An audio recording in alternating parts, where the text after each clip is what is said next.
The regulars at Oak Ridge knew the routine well. Every Friday at precisely 7 o'clock, the sleek black Bentley would pull up to the front entrance. The valet would rush forward, back straight as a board, trying not to show his nervousness. And then Robert Kensington III would emerge, his expensive suit perfectly tailored to hide his growing midsection, his silver hair slicked back without a strand out of place. "Good evening." "Mr. Kensington," the young hostess would say, her smile fixed in place though it never reached her eyes. "Your usual table is ready." Most customers had to wait weeks for a reservation at Oak Ridge, the most exclusive restaurant in the city. But not Robert. He didn't just have a standing reservation. He had his own table, positioned perfectly in the center of the dining room where everyone could see him, and more importantly, where he could see everyone. Tonight was no different. As Robert walked through the restaurant, conversations dimmed. Other diners nodded respectfully or raised their glasses in greeting. He acknowledged them with small nods, saving his actual smiles for those he deemed important enough. The mayor's wife, a fellow real estate developer, the owner of the local news station. To these people, Robert was charming, generous even. He sent bottles of champagne to their tables, asked about their children by name, remembered their birthdays. But the staff of Oak Ridge saw a completely different man. "He's here," whispered Tina, one of the senior servers, as she ducked into the kitchen. The effect was immediate. The relaxed banter between the line cooks ceased. The pastry chef checked her dessert presentations twice, then 3 times. The head chef barked orders with renewed intensity. "Who's serving him tonight?" asked Luis, a busboy who had started just 2 weeks ago. "I am," sighed Peter, the most experienced server on staff. At 58, with 30 years in fine dining service, Peter had seen it all. But serving Robert Kensington still made his hands shake slightly. "Pray the kitchen doesn't make a single mistake tonight. Is he really that bad?" Luis asked, peering through the kitchen doors to get a glimpse of the infamous customer. Tina and Peter exchanged looks. "Last month he made Jenny cry because the butter on his table wasn't the right temperature," Tina said. "She quit the next day. And remember Thomas?" Peter added. "Best sommelier in the city. Kensington claimed a wine was corked when it wasn't. Made such a scene that the owner sided with Kensington. Thomas couldn't get hired anywhere decent after that." The kitchen doors swung open as Anthony, the restaurant manager, entered looking tense. "Peter, he's asking for the special reserve list already. And he's brought guests, business associates from Chicago. He wants to impress them." "God help us all," muttered Peter, straightening his tie. The truth was, Robert Kensington III needed Oak Ridge as much as the restaurant needed him. At 58, he had built Kensington Properties from the ground up. His father, despite the 3 Robert had added to his own name, had been a moderately successful insurance salesman who left his son nothing but a decent education and crushing expectations. What Robert lacked in inherited wealth, he made up for with ruthless business instincts. He bought his first foreclosed property at 24, renovated it himself, and flipped it for double the investment. 34 years later, he owned half the commercial real estate in the downtown area and was expanding into neighboring counties. But success hadn't softened Robert. If anything, each victory made him more determined to show the world and himself that he deserved his place at the top. Oak Ridge was his stage. Here he could display his wealth, his taste, his power. Here he could remind himself that he was no longer the awkward boy from the wrong side of town, desperate to fit in with classmates whose families had old money. "Good evening, Mr. Kensington," Peter said, approaching the table with perfect posture and a professional smile that hid decades of practiced tolerance. "May I present our special reserve wine list for you and your guests?" Robert barely looked up. "About time. We've been sitting here for 3 minutes already." He turned to his guests, 3 men in expensive but slightly ill-fitting suits. Oak Ridge usually has impeccable service. They must be having an off night. It was a lie, of course. Robert had been seated exactly 90 seconds ago. Everyone on staff knew because they always noted his arrival time. Being precisely on time was one of his many demands. "My apologies, sir," Peter said smoothly, placing the leather-bound wine list before Robert. He began to explain the new additions, but Robert cut him off. "I'll have the 2005 Chateau Margaux for the table." It was one of the most expensive bottles in the house, priced at over $2,000. He didn't bother asking if his guests preferred red or white. An excellent choice. "Sir," Peter said, retreating to relay the order. In the kitchen, Anthony was already hovering over the chef. Everything needs to be perfect tonight. He's brought potential investors. The chef, Elena, who had trained in Paris and New York before opening her own restaurant that had earned a Michelin star before she was 35, just nodded tightly. She had worked for celebrities, politicians, and actual royalty, yet none made her as nervous as serving Robert Kensington. Back at the table, Robert was holding court, telling his guests about his latest development project. The city council tried to block me, claiming the building had historical significance, he said with a dismissive wave, as if that crumbling eyesore mattered. 3 council members changed their votes after I reminded them how much their re-election campaigns depend on business support. His guests laughed appreciatively, though one glanced around nervously, perhaps worried about who might overhear. "Don't worry, Tom," Robert said, noticing the look. "Everyone here knows how the game is played." He gestured around the restaurant. "Half these people have needed my help at some point. The other half are hoping they never do." When Peter returned with the wine, Robert made a show of examining the bottle, holding it up to the light as if he could see through the dark glass. "This better not be like last time," he said loudly. "That 2007 Bordeaux you served me was clearly stored improperly." The wine had been perfect, as Peter well knew, but he just nodded apologetically. "I assure you, Mr. Kensington, this bottle has been kept in optimal conditions." The ritual of opening the wine began. Robert watched like a hawk as Peter presented the cork, poured a small amount for tasting, and waited. Robert swirled the wine, sniffed it dramatically, and took a small sip. He held the liquid in his mouth for a long moment, closing his eyes as if in deep concentration. The entire restaurant seemed to hold its breath. Peter certainly was. The last server who had brought Robert a wine he deemed unacceptable had been written up by management. The time before that, the server had been fired. Finally, Robert swallowed and opened his eyes. "It will do," he said, as if granting a great concession. Peter exhaled slowly and poured wine for the rest of the table. Throughout the meal, Robert found fault with nearly everything. The bread was too cold, the soup was too hot. His steak was a shade more done than the rare he had ordered.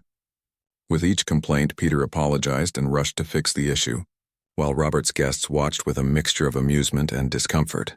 "You have to demand the best," Robert told them during dessert, loud enough for nearby tables to hear.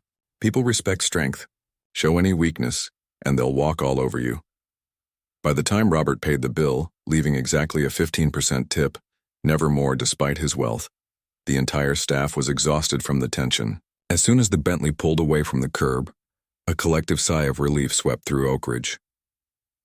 3 more tables walked out without ordering, Anthony informed the owner in a hushed voice. They said they couldn't enjoy their meal with that man berating the staff. The owner, David, a soft-spoken man who had opened Oak Ridge as a place where fine dining could be enjoyed in a pleasant atmosphere, just nodded sadly. But his party spent over $5,000 tonight, and he's booked the private room for a charity event next month that will bring in 20 times that. The unspoken truth hung between them. They couldn't afford to lose Robert Kensington's business. Not in this economy, not with 3 new upscale restaurants having opened in the area in the past year. What neither of them knew was that things at Oak Ridge were about to change. The next morning, a young woman named Maya would walk through their doors looking for a job. Unlike the other servers who feared Robert Kensington, Maya would see him clearly for what he was, not a powerful man to be feared, but a bully who had never been challenged. And in less than a month, she would do what no one else had dared. She would expose the truth about Robert Kensington III in front of everyone who mattered to him. But for tonight, Robert returned to his empty penthouse apartment, satisfied with another performance that reinforced his carefully crafted image. He had no idea that his reign of fear at Oak Ridge and beyond was coming to an end. Maya Chen arrived at Oak Ridge 15 minutes early for her interview, a habit her parents had instilled in her since childhood. "Early is on time is late," her father would say as he dropped her off at school each morning, the smell of dish soap still clinging to his hands from his pre-dawn shift at the restaurant, where he'd worked for 20 years. The restaurant wouldn't open for lunch service for another hour, but the staff entrance was unlocked. Maya smoothed down her only good blazer, took a deep breath, and walked in. The kitchen was already buzzing with prep work. Line cooks chopped vegetables with practiced precision, while the pastry chef piped delicate designs onto tiny desserts. No one seemed to notice Maya until she cleared her throat. "Excuse me," she said. "I'm here for an interview with Anthony?" A tall man with tired eyes looked up from a clipboard. "That's me. You must be Maya." He gave her a quick once-over. "You have restaurant experience?" "4 years at Golden Bowl during high school and college breaks," she replied. "And 2 years at Cafe Blue downtown while I finished my undergraduate degree." Anthony nodded, but she could tell he was skeptical. Golden Bowl was her family's small Chinese restaurant in the suburbs, nothing like the upscale Oak Ridge. And while Cafe Blue was trendy, it was still casual dining. "Let's talk in the office," he said, leading her through the kitchen. The interview was brief. Anthony seemed distracted, checking his watch several times. As Maya described her experience and availability, she noticed a photo on his desk. Anthony with his arm around an older woman, both smiling widely. "My mom," he said, catching her glance. "She ran a restaurant back in my hometown. Nothing fancy, but she taught me everything about this business." His expression softened momentarily, then he straightened up. "We need someone who can start immediately.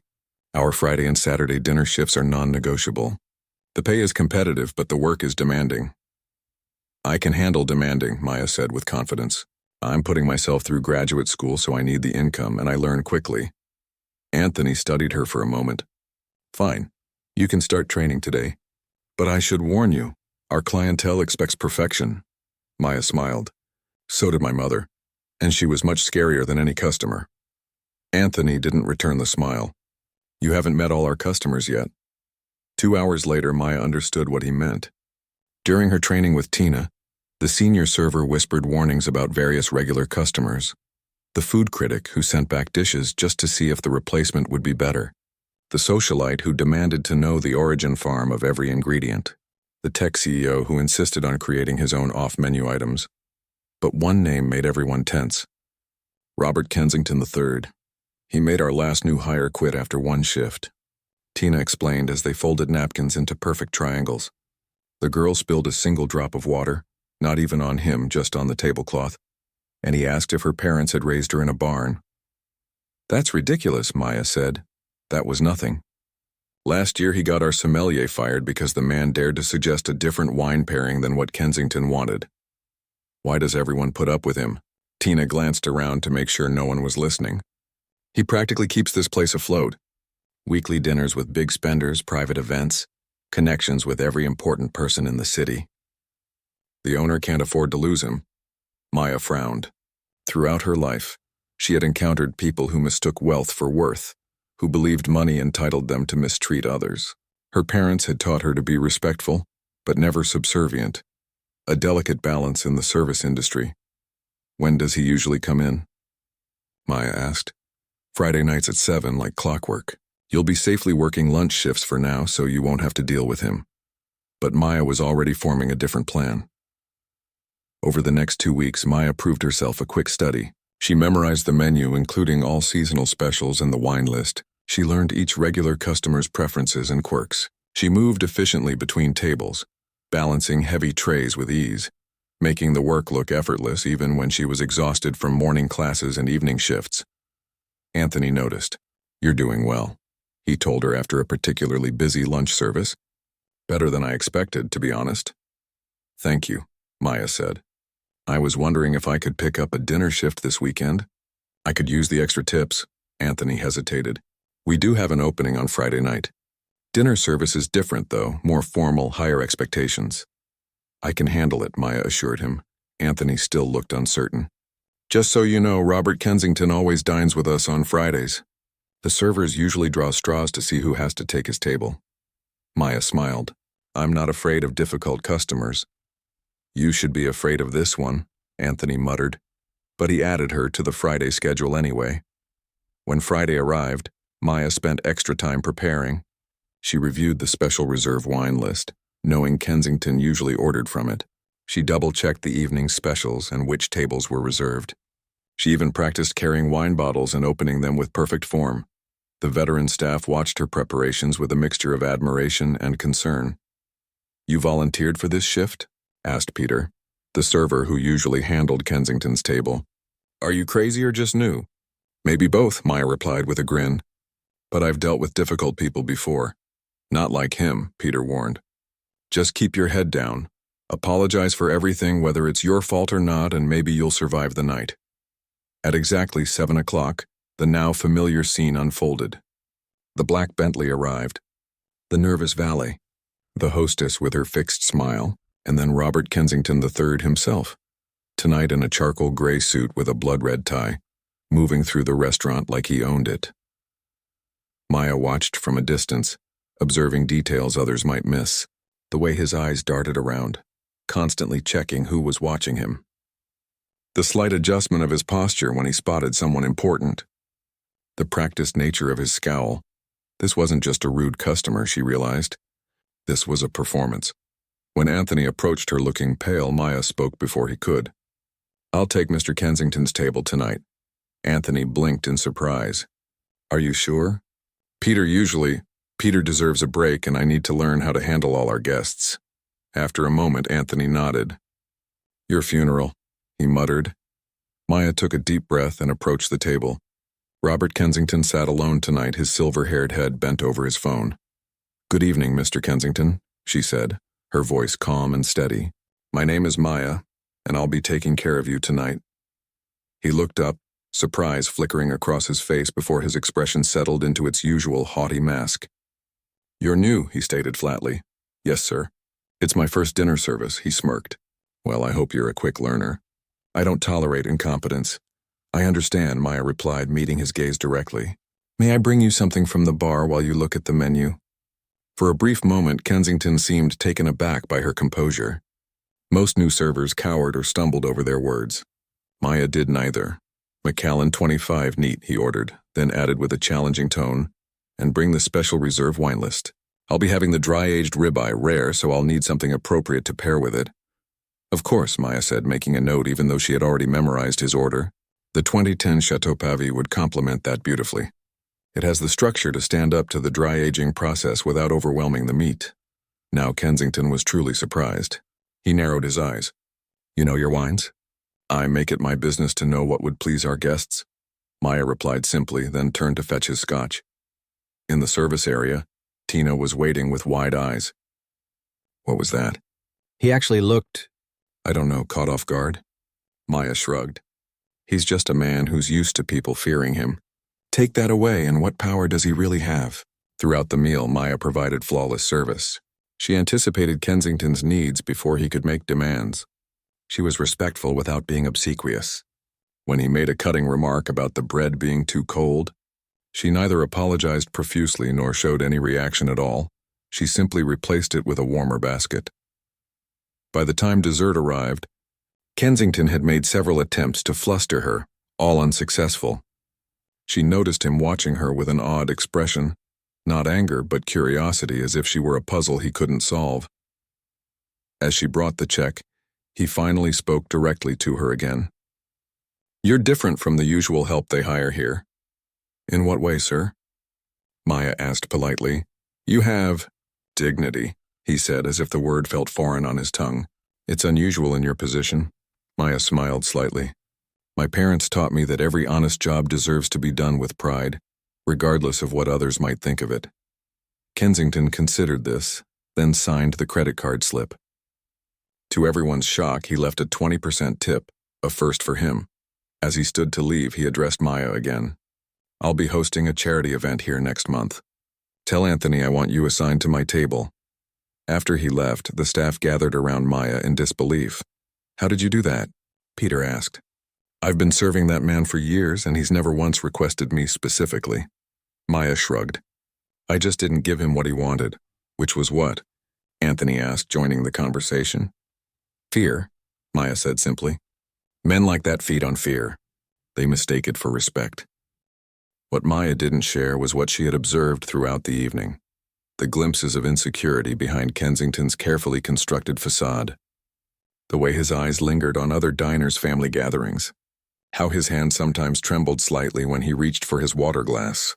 The practiced nature of his cruelty, always performed when others were watching. Most importantly, she didn't mention that she had recognized his name from her graduate research on predatory real estate practices in low-income neighborhoods. Robert Kensington III wasn't just a difficult customer. He was the subject of her thesis, and the charity event he had mentioned would provide the perfect opportunity to learn more about his business dealings. As Maya hung up her apron at the end of her shift, she knew one thing for certain. Robert Kensington III had no idea who he was really dealing with. But he would soon find out. News travels fast in restaurants. By the end of the weekend, every staff member at Oak Ridge had heard about Maya's encounter with Robert Kensington. Some were impressed. Others were suspicious. "Nobody handles Kensington that well on their first try," muttered Damon, one of the bartenders, as Maya picked up a drink order. "What's your secret?" Maya just smiled. "No secret. I just didn't take his behavior personally." The truth was more complicated. After her Friday night shift, Maya had stayed up late adding notes to the research file she'd been building for her graduate thesis on wealth, power, and urban development, the human cost of luxury real estate. Robert Kensington III wasn't just a difficult customer. He was the perfect case study. Over the next 3 weeks, Maya became a fixture on the Friday night dinner shift. Each time Kensington arrived, he requested her table. Each time she provided impeccable service without the fearful deference he was accustomed to receiving. And each time she observed and listened, gathering small details about his business dealings, his associates, his patterns. "The riverfront project is moving forward," he told a business associate one evening, unaware that Maya was within earshot. Those holdout tenants finally saw reason when their heat mysteriously stopped working during that cold snap in February. Another night, he bragged to the city councilman dining with him. "The zoning board won't be a problem. 2 members owe me favors, and a third has a daughter who desperately wants to intern at my company this summer." Maya recorded everything in her growing file, but she knew isolated comments weren't enough. She needed documentation, proof that would stand up to scrutiny. The opportunity came on a Tuesday afternoon. Maya wasn't scheduled to work, but she stopped by Oak Ridge to swap shifts with Tina. As she walked through the office area, she overheard Anthony on the phone. "Yes, Mr. Kensington. We've reserved the entire restaurant for your charity gala on the 18th. Yes, the mayor has confirmed. The guest list is exactly as you specified." When Anthony hung up, he noticed Maya and sighed. "The Kensington Foundation's annual charity gala.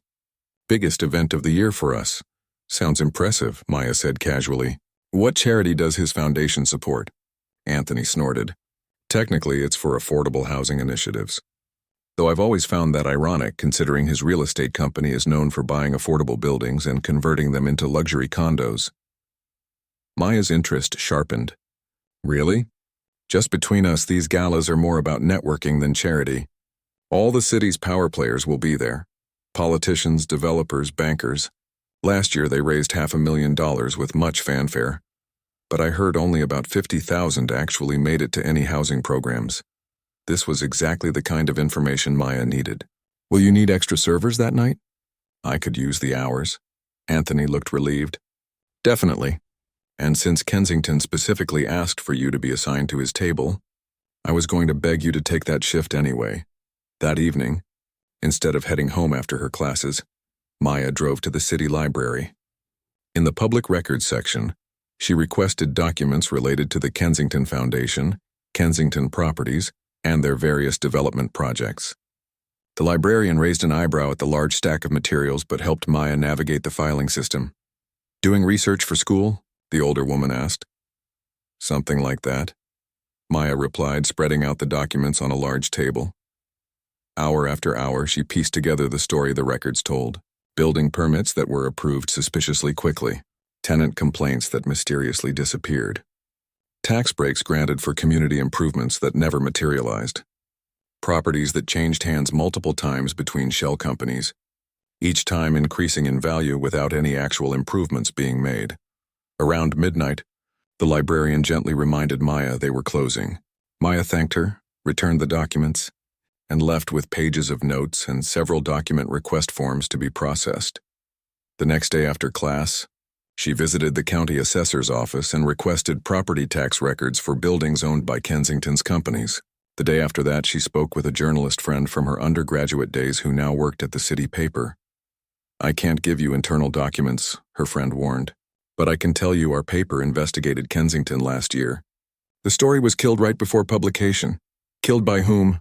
Maya asked. Her friend shrugged. Orders from above. Kensington plays golf with our owner. Piece by piece, Maya built her case. She worked every Friday night, serving Kensington with the same quiet competence, earning his rare approval. She noticed he had begun to show off for her benefit, dropping hints about his power and influence as if to impress her rather than intimidate her. Maya, he said one evening as she cleared his dessert plate, you're wasted here. Someone with your poise should be working somewhere more significant. I enjoy my work here, she replied simply. Nonsense. Everyone wants to move up in the world. He pulled out a business card and handed it to her. My personal number. Call me if you ever want a position with more potential. Maya thanked him politely and tucked the card away, her expression revealing nothing of her thoughts. Later, she added it to her growing file. One more piece of evidence of how Kensington operated. As the charity gala approached, the staff at Oak Ridge grew increasingly tense. Anthony held daily meetings to review the preparations, checking and rechecking every detail. This event can make or break our reputation, he reminded them. These are the most influential people in the city, and they'll all be watching. On the morning of the gala, Maya made one final stop, the county clerk's office, where the public records she had requested weeks ago were finally ready. The clerk handed her a thick envelope. That's everything we could find on the Riverview Homes conversion project, he said, though some files seemed to be missing. Maya thanked him and hurried to a coffee shop to review the documents. What she found confirmed her suspicions. The Riverview Homes, once affordable housing for seniors and low-income families, had been acquired through a series of questionable transactions. Residents had been forced out through what the documents clinically called habitability issues that began immediately after. Kensington's company took ownership. Most damning of all was a series of emails, included by mistake in the records between Kensington and the building manager, explicitly discussing ways to encourage rapid vacancy by delaying repairs, raising rents beyond legal limits, and ignoring safety concerns. Maya's hands trembled as she organized the documents into a leather portfolio. This wasn't just unethical business. It was potentially criminal. That evening, Maya arrived at Oak Ridge 2 hours early, dressed in the crisp black uniform required for special events. The restaurant had been transformed with elegant floral arrangements, soft lighting, and a small stage where the mayor would later present a humanitarian award to Robert Kensington III. Anthony was running through last-minute instructions with the staff. Remember, many of these guests can make or break your future careers with a single word. Absolute perfection is the only acceptable standard tonight. Maya nodded along with the others, but her mind was on the portfolio now hidden in her locker. As the guests began to arrive, Maya watched from her service station. Men in expensive suits and women dripping with jewelry air-kissed and laughed too loudly at each other's jokes. She recognized many faces from the news. The mayor, city council members, bank executives, real estate developers who were supposedly Kensington's competitors, but seemed quite friendly tonight. Kensington himself arrived fashionably late, making a grand entrance in a tuxedo that probably cost more than Maya's entire college tuition. He moved through the crowd like royalty, accepting congratulations for his philanthropy with practiced humility. When he spotted Maya, he beckoned her over. There you are. I want you to personally handle the head table tonight. These are very important people. Of course, Mr. Kensington, Maya said, maintaining her professional demeanor. As she moved away to prepare, she overheard him saying to the mayor, "That girl has potential, such poise, such dignity, not like most young people these days who expect everything handed to them." The irony almost made Maya laugh out loud. The evening progressed according to Kensington's carefully orchestrated plan. Champagne flowed freely. The chef's special menu drew appreciative murmurs. Kensington gave a speech about the importance of giving back to the community that had the crowd nodding in approval. No one seemed to notice or care that the actual representatives from housing advocacy groups were seated at the worst tables, far from the power center of the room. No one questioned the glossy brochures that featured smiling families, but provided no specific details about how the foundation's money was actually spent. As dessert was being served, Kensington clinked his glass for attention. Before we continue with our program, I'd like to toast the exceptional staff of Oak Ridge, particularly my personal server, Maya, who exemplifies the dignity of work that our foundation tries to instill in those we help. All eyes turned to Maya. She felt a flush creeping up her neck but maintained her composure, nodding politely in acknowledgement. In fact, Kensington continued, clearly enjoying being the center of attention, I've been so impressed by Maya's work ethic that I've decided to offer her a position with the Kensington Foundation, overseeing our community outreach programs. A smattering of applause followed this announcement. Maya froze, caught completely off guard. She hadn't applied for any position. She hadn't even expressed interest. Kensington raised his glass higher. To Maya, and to all those who understand that hard work and proper respect for one's betters is the true path to success in America. More applause, smiling faces, nodding heads, and something inside Maya snapped. The carefully maintained professional mask slipped just slightly. Her eyes, usually warm and attentive, turned cool and determined. She set down her serving tray, straightened her shoulders, and walked deliberately toward the service area. "Where are you going?" hissed Anthony as she passed him. "Kensington just gave you the opportunity of a lifetime."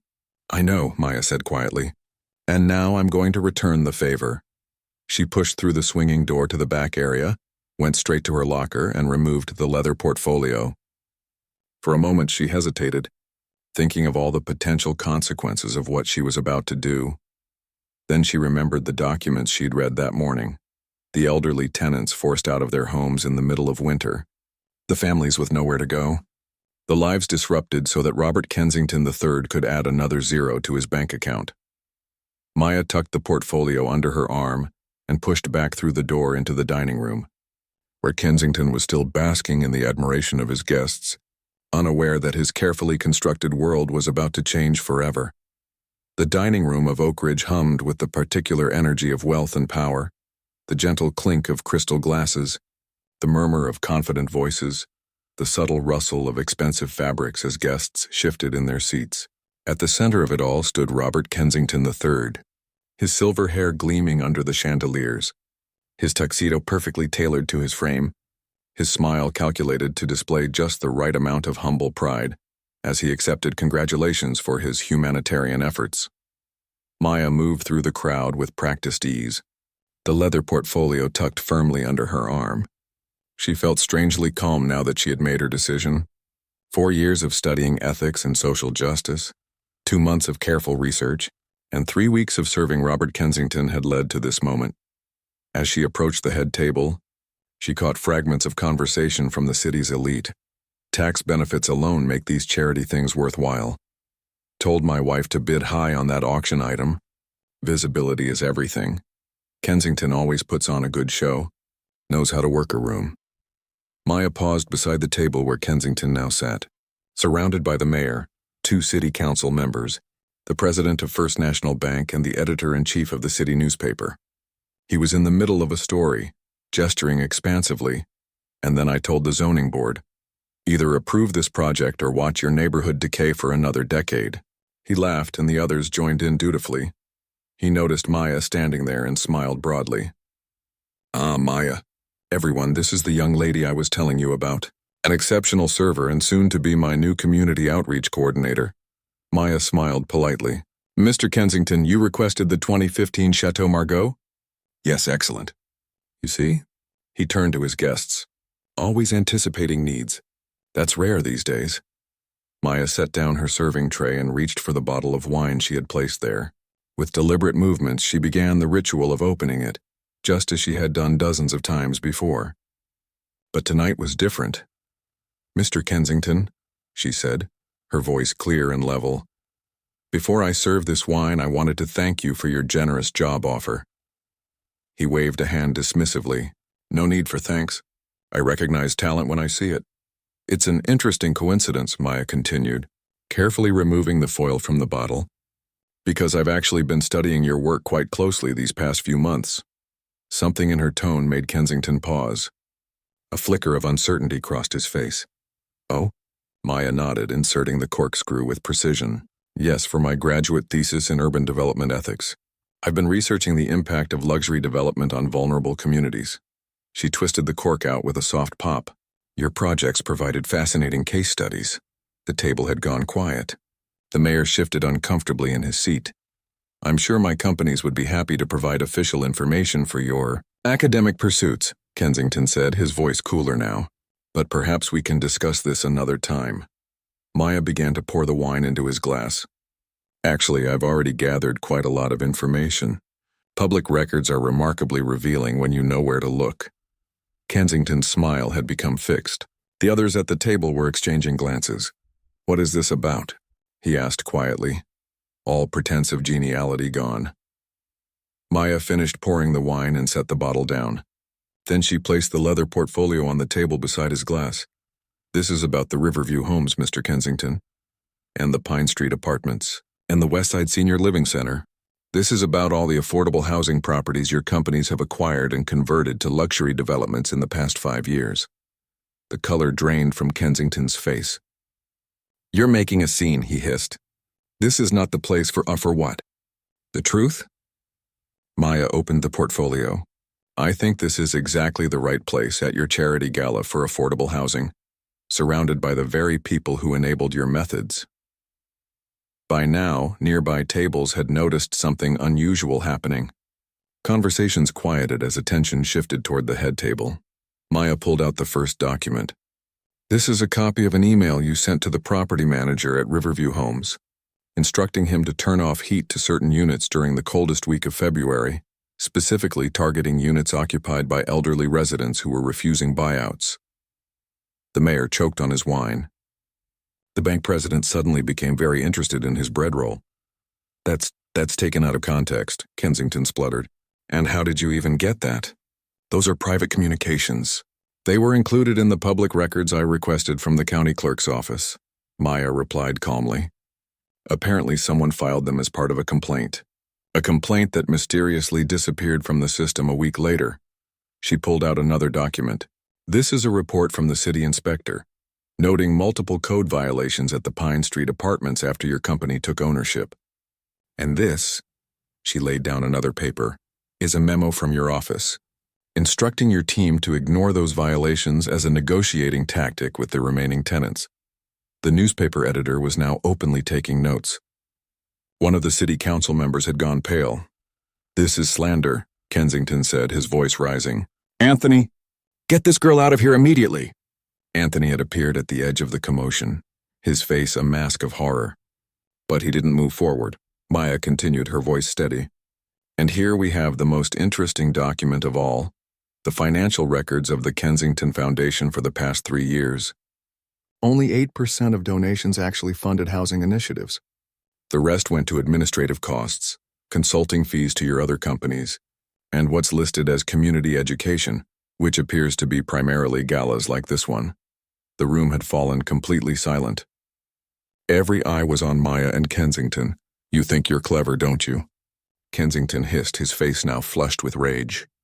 You think you can come into my event, embarrass me in front of my associates? Do you have any idea who I am? What I can do to you? Maya met his gaze steadily. Yes, Mr. Kensington. I know exactly who you are. That's the point. She turned to address the room at large. For those who don't know me, my name is Maya Chen. I'm a graduate student in urban development ethics, and for the past 2 months, I've been researching the business practices of Robert Kensington III and his impact on affordable housing in our city. She held up the portfolio. Everything in here comes from public records, though many were difficult to access. Some were buried in obscure filing systems. Others were misfiled. Several appear to have been altered after the fact, but together, they tell a clear story of systematic exploitation of vulnerable communities for profit, by the very man being honored tonight for his contributions to affordable housing. Murmurs rippled through the crowd. Kensington stood abruptly, his chair scraping loudly against the floor. This is ridiculous. I won't stand here and be accused by a waitress. Anthony, call security. Anthony stepped forward at last, but instead of confronting Maya, he spoke to Kensington. Mr. Kensington, please. Let's not make this worse. Worse? Kensington bellowed. I've donated millions to this city. I've created jobs. I've revitalized neighborhoods. You've displaced hundreds of families, Maya countered. You've circumvented housing regulations. You've used your influence to silence complaints and avoid consequences. She turned to the mayor. 3 months ago, your office received a petition signed by 67 former residents of the Westside Senior Living Center, detailing how they were forced out of their homes through intimidation and neglect after Kensington Properties took ownership. That petition disappeared from public records. Would you like to explain why? The mayor tugged at his collar. I'm not aware of any such petition. Interesting, Maya said. Because I have a copy right here, date stamped by your office. One of the city council members stood up. I need to leave. I can't be associated with. He hurried toward the exit, followed quickly by several other guests. Kensington watched them go, his face contorting with fury. You're finished in this town, he spat at Maya. No one crosses me like this. No one. I'll make sure you never work again. I'll make sure your precious graduate program hears about this stunt. Maya smiled slightly. Actually, my thesis advisor is here tonight. She nodded toward a distinguished-looking woman in the corner who raised her glass in acknowledgement. Professor Wu from the Department of Urban Studies. She's finding my research methods quite innovative. The newspaper editor had pulled out his phone and was typing rapidly. The bank president was pretending to take an important call. The remaining city council member was staring at the documents on the table with undisguised horror. This is all circumstantial, Kensington said, trying to regain his composure. Nothing here proves any wrongdoing. Perhaps not to legal standards, Maya agreed. But I think it raises enough questions to warrant further investigation. Don't you? She looked pointedly at the newspaper editor, who nodded slowly. Kensington grabbed his wine glass and drained it in one gulp. This is absurd. I don't have to listen to this. He threw his napkin down and started to walk away. There's one more thing. Mr. Kensington? Maya called after him. He stopped but didn't turn around. I've made copies of everything in this portfolio. They've been sent to the State Attorney General's office, the Housing Authority, and 3 independent journalists. Whatever happens tonight, this information is now public. A camera flashed. Someone near the back of the room had started recording on their phone. Kensington's shoulders slumped slightly as he realized what was happening. His carefully constructed world of influence and intimidation was crumbling around him, live and in public. He turned back, his expression now coldly calculating. You've made a powerful enemy tonight, girl. Remember that. Maya held his gaze. And you've been exposed for who you really are. Remember that. For a moment, the two stood facing each other, the powerful millionaire and the server who had dared to challenge him. Then Kensington turned on his heel and stormed toward the exit, shoving aside a waiter who didn't move quickly enough. As the door slammed behind him, the room erupted in conversation. Some guests rushed to leave, others clustered together in urgent discussion. The newspaper editor approached Maya, business card extended. I'd like to hear more about your research, he said. The paper I work for has been wanting to run a series on housing development ethics for some time. The mayor and remaining council members slipped out quietly through a side door. The bank president was already on the phone, presumably to his crisis management team. Anthony appeared at Maya's side, looking shell-shocked. You just destroyed our most important client relationship. I know, Maya said. I'm sorry it had to happen this way. To her surprise, Anthony smiled faintly. I'm not sure I am. That man has been terrorizing my staff for years. He glanced around at the chaos of the room, though I have no idea what happens next. Professor Wu approached, nodding approvingly. Excellent fieldwork, Maya. Though I think you've just changed your thesis from a theoretical exploration to a case study in real-time consequences. Maya looked around at the buzzing room, the abandoned head table with its scattered documents, the staff emerging from the kitchen to witness the aftermath.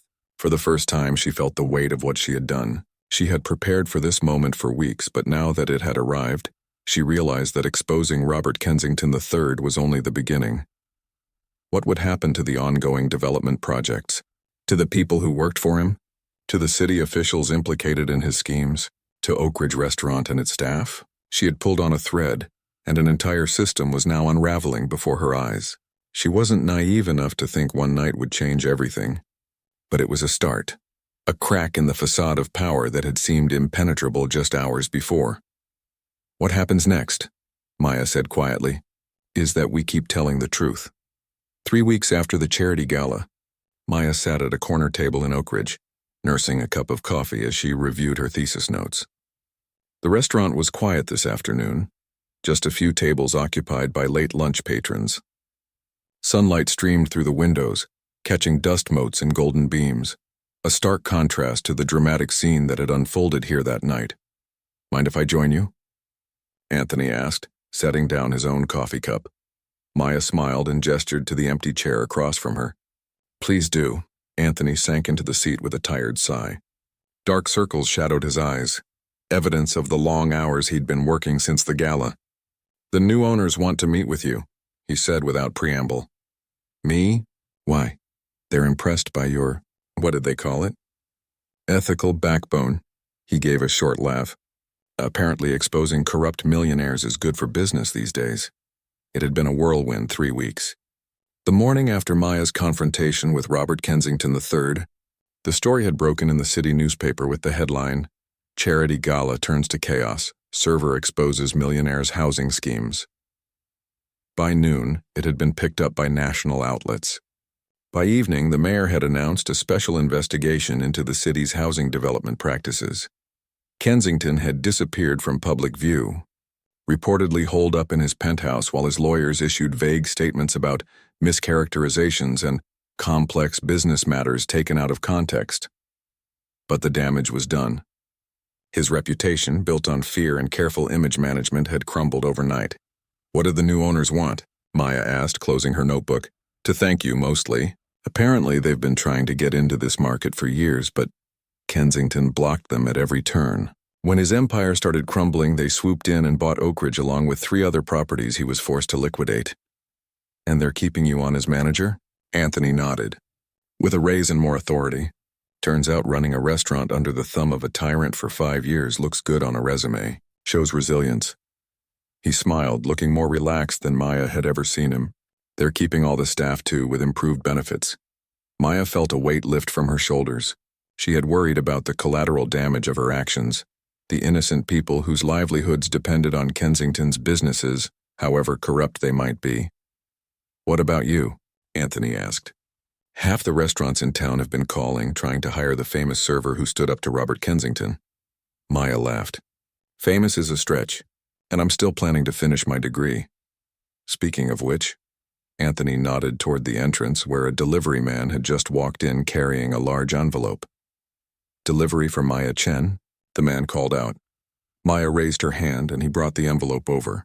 She signed for it, noting the return address of the State Attorney General's office. "That looks official," Anthony commented as the delivery man left. Maya carefully opened the envelope and pulled out a formal letter. As she read, her eyes widened. "They want me to testify," she said, scanning the document. "The investigation into Kensington's business practices has turned into a full criminal probe. They've found evidence of bribery, tax fraud, and violations of fair housing laws. Are you going to do it?" Maya nodded firmly. "Of course. This is exactly what I hoped would happen, though honestly, I didn't expect it to move this quickly." Anthony shook his head in amazement. "You know, when you first started working here, I never would have pegged you as someone who would bring down one of the most powerful men in the city." "I didn't set out to bring him down," Maya corrected. "I just wanted the truth to come out. What happens next is up to the justice system." The door opened again, and they both looked up to see Peter, the veteran server who had handled Kensington's table for years before Maya arrived. He spotted them and walked over, a newspaper tucked under his arm. "Have you seen this?" he asked, spreading the paper on the table. The headline read, "Kensington Victims Speak Out. Former tenants share stories of intimidation and neglect." "It's been like this every day," Peter said, pulling up a chair. "New revelations, new people coming forward. It's like everyone was just waiting for someone to go first." "Strength in numbers," Maya murmured, scanning the article. "Did you hear about City Hall?" Peter asked. Anthony nodded grimly. 2 council members resigned yesterday. The mayor's trying to distance himself, claiming he had no idea what was going on.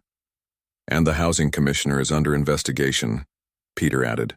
"Apparently she approved every one of Kensington's permit applications for the past 5 years. And it turns out her brother-in-law was on Kensington's payroll as a consultant." Maya felt a mix of satisfaction and sadness. She had suspected the corruption went beyond Kensington himself. But seeing it all exposed was still sobering. So many people had been willing to look the other way, to accept benefits for themselves while ignoring the harm being done to others. "Oh, and you've got to see this," Peter said, pulling out his phone. He opened a social media app and showed them a video that had gone viral, footage of Kensington trying to enter his private club the week after the gala, only to be politely turned away by the doorman. "Membership committee decision," the doorman could be heard saying. "Nothing personal, sir." The look of shocked disbelief on Kensington's face as he realized his social standing had evaporated overnight was both satisfying and pitiful. "They say his business partners are abandoning him too," Anthony said. "No one wants to be associated with him now." Maya frowned. "I didn't do this to make him a pariah. I just wanted him to be held accountable." "Actions have consequences," Peter said with a shrug. He built his empire on fear and intimidation. Once people stopped being afraid, what was left? Their conversation was interrupted by the arrival of Tina, who slid into the fourth chair at their table looking excited. "You're not going to believe who I just served," she said, slightly breathless. "That elderly couple who were interviewed on the news yesterday, the ones who lost their home of 40 years when Kensington converted their building to luxury condos." "The Parkers?" Maya asked. She had read their story in the paper. "Yes, they came in for lunch. They said they wanted to see the place where that brave young woman stood up to Kensington. They left you this." She handed Maya a small envelope. Inside was a simple thank you card, handwritten in slightly shaky script. "What you did gave us hope. Thank you for your courage. Harold and Elaine Parker." Maya felt tears prick her eyes. This was why she had taken the risk. Not for recognition or revenge, but for people like the Parkers who had been treated as disposable by men like Kensington. "There's more," Tina said. "They're part of a tenant advocacy group that's filing a class action lawsuit against Kensington Properties. Their lawyer was with them, and she wants to talk to you about your research." "It's never going to end, is it?" Anthony said, but he was smiling. "You've started something bigger than any of us." Maya looked around the table at her co-workers, friends now, who had gone from fearing Kensington to helping bring him to justice. Beyond them, she saw the restaurant that had once catered to his every whim, now transformed into a place where even his victims felt comfortable dining. "It was already happening," she said. "People were already angry, already gathering evidence. They just needed to see that it was possible to speak up." Peter raised his water glass. To speaking up. The others joined the toast, their glasses clinking in the afternoon sunlight. Later that evening, as Maya was preparing to leave after helping with the dinner shift, she had insisted on finishing out her 2 weeks. Noticed, despite Anthony's protests, that she didn't need to. A sleek black car pulled up outside the restaurant. For a heart-stopping moment, she thought it might be Kensington returning for some kind of confrontation. Instead, an elegant older woman emerged from the back seat and entered Oak Ridge. She scanned the dining room, then approached Maya directly. "Ms. Chen, I'm Victoria Winters, the new owner of this establishment." She held out her hand. "I was hoping we might have a word." They sat at a quiet corner table where Ms. Winters ordered tea for both of them. "I'll be direct," she said once they were settled. "What you did took extraordinary courage. Not many people would risk their livelihood to expose wrongdoing, especially by someone as powerful as Robert Kensington." Maya shrugged slightly. It felt like the right thing to do. It was. And it's the kind of integrity I value in my organizations. Ms. Winters took a sip of her tea. "I understand you're finishing your graduate degree in urban development ethics. I have a proposition for you." "I'm listening," Maya said cautiously. "My company, Winters Enterprises, is establishing a new division focused on ethical urban renewal, projects that revitalize neighborhoods without displacing existing communities.